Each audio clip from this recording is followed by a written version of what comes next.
सिकंदर के बारे में कहा जाता है कि सिकंदर तेरे हौसले तो बड़े आली थे, जब इस दुनिया से रुखसत हुए तो दोनों हाथ खाली थे। नमस्कार दोस्तों, मैं शदाब खान इसके टीचिंग वाला में आपका स्वागत करता हूं। अलेक्जेंडर द ग्रेट मात्र 35 साल की अवस्था में आधी दुनिया को जीत लिया। यूनान में पैदा होता है, ग्रीस में, और धीरे धीरे करके एक एक कदम चढ़ के वो जो है पहुंचता है, ग्रीस का राजा बनता है, मैसिडोनिया का। और उसके बाद जब ये यूरोप वगैरह साइड का ये जीत लेता है, मध्य एशिया में आता है और भारत में जब ये कदम रखता है तो भारत के राजा होते हैं पोरस।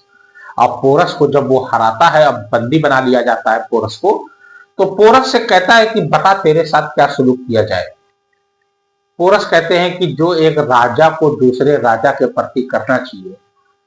और सिकंदर पूरा लूटा हुआ धन दौलत और सारा राजकाज सब पोरस को वापस कर देता है। उसको एक बात इतनी पसंद आ जाती है, वही कहा जाता है राजा को कौन सी बात पसंद आ जाए और कौन सा किरदार आपका पसंद आ जाए। उस समय पहले तो ऐसा ही था, अब तो खैर बहुत चेंजिंग आ गई है, पहले ऐसा ही था। लेकिन उनके जो साथी लोग थे, सैनिक लोग थे सिकंदर के, उन्होंने विद्रोह कर दिया सिकंदर का, अलेक्जेंडर का। क्योंकि उस युद्ध में जो उसके सैनिक लड़ रहे थे उसमें किसी का बाप मारा गया, किसी का बेटा मारा गया, किसी का भाई मारा गया, किसी का पोता मारा गया, मतलब कोई ना कोई रिलेशन तो रहा ही होगा सबका।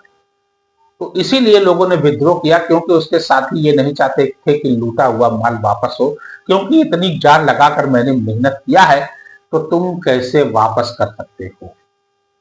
वो तो इस आस में थे कि सिकंदर जीतेगा तो कुछ हिस्सा हमको मिलेगा। भाई कोई किसी का साथ देता है तो बिना फायदे के नहीं देता, तब भी और आज भी।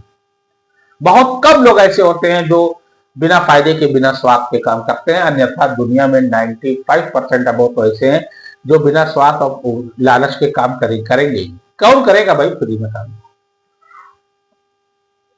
और उसके देखिए, सिकंदर जब भारत पर अटैक किया ना, तो सबसे बड़ी बात तो ये थी कि चंद्रगुप्त मौर्य और ये इधर मामला चल रहा था। और चाणक जो है एक बड़े राजनीतिक, चाणक ने चंद्रगुप्त मौर्य को इस ऐसे बचाया, उन्होंने वहां पे हल्ला करवा दिया सिंधु की तरफ कि अरे इधर बहुत बड़ी बीमारी आई है और छुआछूत की है, लोग मर जा रहे हैं, कोई भी इधर आ रहा है तो मर जा रहा है।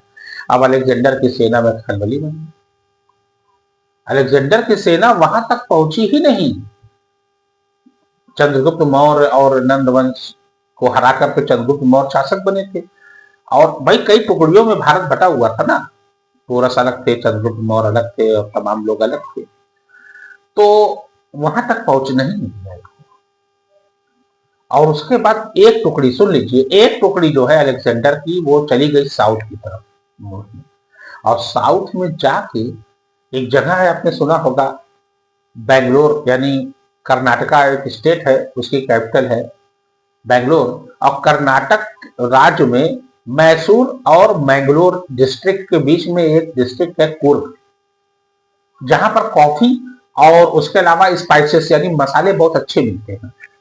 वहां पर जाकर वो अलेक्जेंडर की जो टुकड़ी थी बस गई, और वही वंश आज तक चला आ रहा है। और उनकी झलक जो है, उनके सिविलाइजेशन में, उनके कल्चर में ये झलक वहां की मिलती है ग्रीस की। और वहां के लोकल लोगों से इन लोगों ने शादी कर लिया, उसके बाद जो है फिर वही रहन सहन हो गया। और एक बात और, कुर्ग के ही प्रथम आर्मी चीफ जो बने थे वो कुर्ग के थे।